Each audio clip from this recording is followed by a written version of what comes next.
تو وہ وہاں پر وہ سیٹلڈ ہوئے تھے.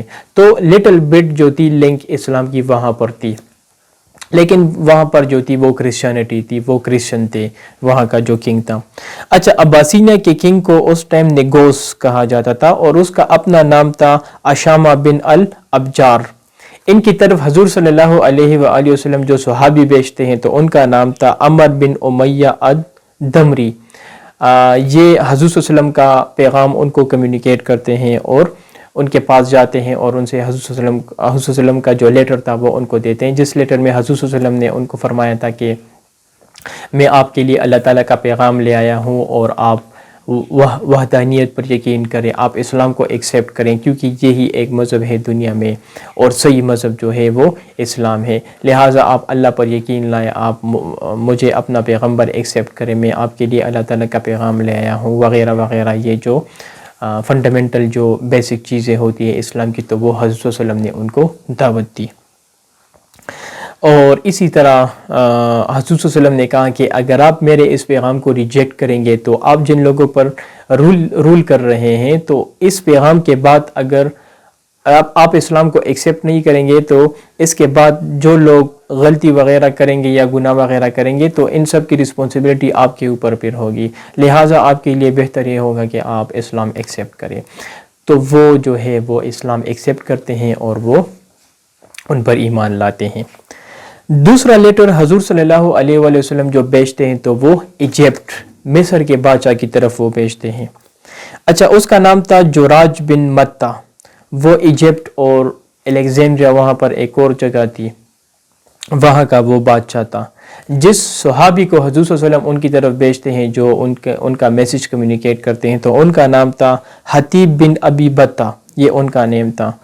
اور وہ بھی اس قسم کا پیغام ان کو دیتے ہیں جو لیٹر حضور صلی اللہ علیہ وسلم نے دیا تھا، تو وہ ان کے سامنے جاتے ہیں اور اس کو پڑھتے ہیں. لیکن جو ایجپٹ کا جو کنگ تھا وہ اس کو ریجیکٹ کرتے ہیں اور وہ اسلام ایکسیپٹ نہیں کرتے. تیسرا لیٹر حضور صلی اللہ علیہ وآلہ وسلم ایک سپر پاور، ایک کنٹری تھی پرشین امپائر، ان کی طرف وہ پیغام بھیجتے ہیں. اور اس کی طرف جس صحابی کو وہ بھیجتے ہیں اس کا نام تھا عبداللہ بن حذیفہ. ان کو کہتے ہیں کہ آپ اس طرح کریں کہ آپ پرشین امپائر کا جو رولر ہے ان کے پاس میرا یہ پیغام آپ لے جائیں. جب وہ حضور صلی اللہ علیہ وسلم کا پیغام ان کے پاس لے جاتے ہیں، جن کا نام تھا خسرو پرویز، تو خسرو پرویز جب حضور صلی اللہ علیہ وسلم کا پیغام پڑھتے ہیں تو وہ کافی غصے میں آ جاتے ہیں اور وہ کہتے ہیں کہ یہ کون ہے؟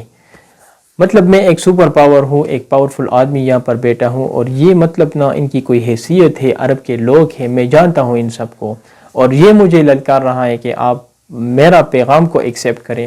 لہٰذا یمن کے اندر جو ان کے انڈر تھا، ان کے گورنر کو وہ پیغام بھیجتے ہیں کہ آپ فوراً کچھ آدمی کو مدینہ روانہ کر دو، ڈسپیچ کر دو، اور وہاں پر جو محمد تھے، جو خود کو محمد کہہ رہا ہے، جو خود کو پیغمبر کہہ رہا ہے، تو اس کو فوراً اریسٹ کرو اور میرے سامنے اس کو پیش کرو، پریزنٹ کرو. لہٰذا یمن کے گورنر کچھ لوگوں کو حضور صلی اللہ علیہ وسلم کے پاس بھیجتے ہیں. جب وہ لوگ حضور صلی اللہ علیہ وسلم کے پاس جاتے ہیں تو حضور صلی اللہ علیہ وسلم ان سے فرماتے ہیں کہ پہلے جائیں آپ ذرا مطلب آپ کا جو کنگ ہے پرشیا کا خسرو پرویز، وہ وفات پا چکا ہے.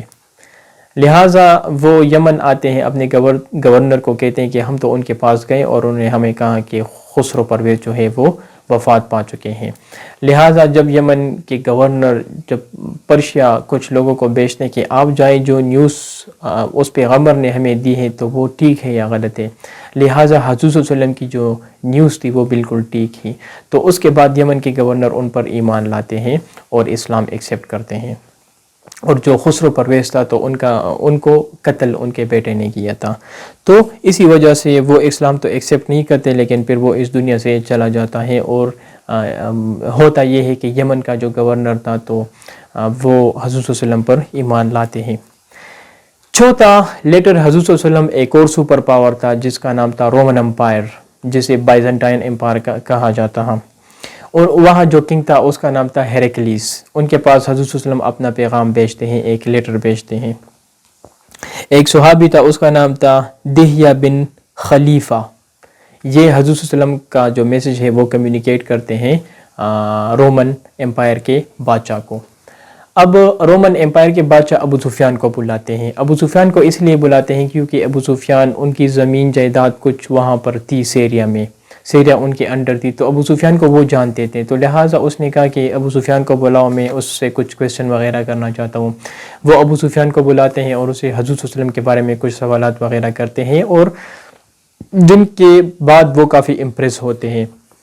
لہٰذا ہیرکلیس جو ہوتا ہے رومن امپائر کا بادشاہ، وہ اسلام ایکسیپٹ تو نہیں کرتا، لیکن وہ حضور صلی اللہ علیہ وسلم کا جو انوے ہے وہ ان کو کچھ تحفے وغیرہ بھی دیتے ہیں، اور کافی مطلب خوش کرتے ہیں ان کو، اور ان کو کافی عزت کے ساتھ رخصت کرتے ہیں. 5واں لیٹر حضور صلی اللہ علیہ وآلہ وسلم نے گورنر آف بحرین کی طرف بھیجا. ان کی طرف جس کو بھیجا اس کا نام تھا اللہ بن حضرامی. اس صحابی نے حضور صلی اللہ علیہ وسلم کا جو لیٹر تھا وہ اس کو کمیونیکیٹ کیا، اور اس نے جو ہے وہ اس نے حضور صلی اللہ علیہ وسلم سے ایک ڈیمانڈ کی. حضور صلی اللہ علیہ وسلم نے حضور صلی اللہ علیہ وسلم سے ڈیمانڈ یہ کی کہ بات یہ ہے کہ میں آپ کو ایکسیپٹ کر لوں گا، اور لیکن بات یہ ہے کہ آپ مجھے مطلب جدھر میں ہوں آپ مجھے یہاں ایکسیپٹ کریں. لہٰذا اس نے اسلام ایکسیپٹ کی، اور حضور صلی اللہ علیہ وآلہ وسلم نے کہا کہ جس پوزیشن پر تم بیٹھے ہو تو اس کو ہی تم کنٹینیو کر لو. اس کے علاوہ تمہارے ایریا میں جو جوش ہے یا میگنس ہے، چونکہ ہم انہیں فورس تو نہیں کر سکتے ٹورڈز اسلام، لیکن ان سے آپ جزیہ جو ہے وہ کلیکٹ کیا کریں اور اسے آپ مدینہ بھیجا کریں. ایک اور گورنر تھا یمامہ کا، اس کی طرف بھی حضور صلی اللہ علیہ وسلم ایک صحابی تھا، اس کا نام تھا سلید بن عمر الامیری. ان کو حضور صلی اللہ علیہ وسلم گورنر آف یمامہ کی طرف جو ہے ان کو سینڈ کرتے ہیں. جب وہ پیغام پڑھتے ہیں تو یمامہ کے گورنر ان سے کہتے ہیں کہ اس طرح ہے کہ میں اسلام ایکسیپٹ کر لوں گا، لیکن میرا ڈیمانڈ یہ ہے کہ آپ مجھے اپنے گورنمنٹ میں شامل کریں گے، مجھے ایک بہت بڑی پوزیشن دیں گے، اس کے بعد میں آپ کے پیغام کو فالو کروں گا.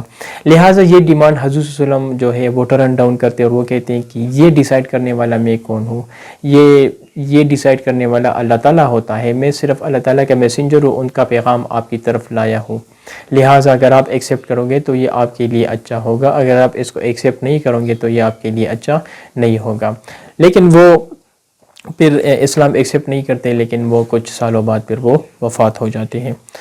جو آخری لیٹر تھا وہ حضور صلی اللہ علیہ وآلہ وسلم الغسانی، جس کا نام الغسانی تھا، اور وہ دمشق ڈیماسکس کا کنگ تھا. ان کی طرف حضور صلی اللہ علیہ وآلہ وسلم ایک لیٹر بھیجتے ہیں، اور جو صحابی وہ لیٹر کمیونیکیٹ کرتے ہیں تو ان کا نام تھا شجاع بن وہاب، اور وہ کافی ایک تکبر اور کافی پرائڈ تھا اس کے اندر. لہٰذا وہ اسلام ایکسیپٹ نہیں کرتے اور حضور صلی اللہ علیہ وسلم کا میسج جو ہے وہ ریجیکٹ کرتے ہیں. یہ کچھ خطوط تھے، لیٹرز تھے جو حضور صلی اللہ علیہ وآلہ وسلم نے فوراً صلح حدیبیہ کے بعد عربین پیننسولا کے باہر جو بڑے بڑے امپائرز تھے تو ان کی طرف انہوں نے یہ لیٹرز اور یہ انویز ان کی طرف بھیجے. ہاں، آپ گیس کر سکتے ہیں کہ پچھلے کچھ ویڈیو میں ہم نے ڈسکس کیا تھا کہ یہ وہی مسلمان تھے جو کچھ ہی سالوں میں ان کی کوئی حیثیت ہی نہیں تھی. مطلب 622 میں انہوں نے ہجرت کی، اس ٹائم ان کی کوئی اتنی بہت بڑی تعداد نہیں تھی، اور یہ مسلمان اتنے ابھی پاورفل بن رہے ہیں کہ نہ ان کو صرف قریش والوں نے ایکسیپٹ کیا، قریش والوں نے نہ ان کو ایک پولیٹیکل پاور ایکسیپٹ کیا بلکہ ان کے ساتھ معاہدہ بھی کیا، اور آخر میں ٹریٹی آف حدیبیہ میں مسلمانوں کو انہوں نے ایک قوت ایکسیپٹ کی کہ ہاں مسلمان ایک پاورفل ہے جن کی ایگزسٹنس سے ہم جو ہے وہ انکار نہیں کر سکتے. یہی مسلمان جو ہے اس وقت ایک رومن امپائر اور ایک پرشین امپائر اور بڑے بڑے امپائرز کو بھی للکار رہے ہیں کہ آپ اسلام کو ایکسیپٹ کریں، یہ اگر آپ ایکسیپٹ کریں گے تو یہ آپ کے فائدے میں ہے، اور اگر آپ اس کو ریجیکٹ کریں گے تو آپ کو ہی فائدہ ہوگا. لہٰذا اس سے آپ یہ اندازہ لگا سکتے ہیں کہ اسلام جو ان کے اندر ایمان تھا، جو لا الہ الا اللہ ہے، تو اس کلمے نے ان کے سارے خوف وغیرہ دور کر دیے تھے مکمل طور پر، اور وہ صرف اللہ کو ہی ذات سمجھتے تھے، باقی کسی کو کچھ بھی نہیں سمجھتے تھے.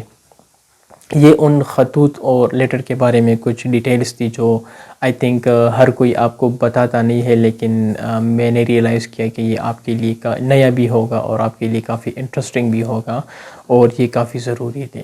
انشاءاللہ نیکسٹ ویڈیو میں ہم یہاں سے کنٹینیو کریں گے. Till then take care of yourself. Thank you very much.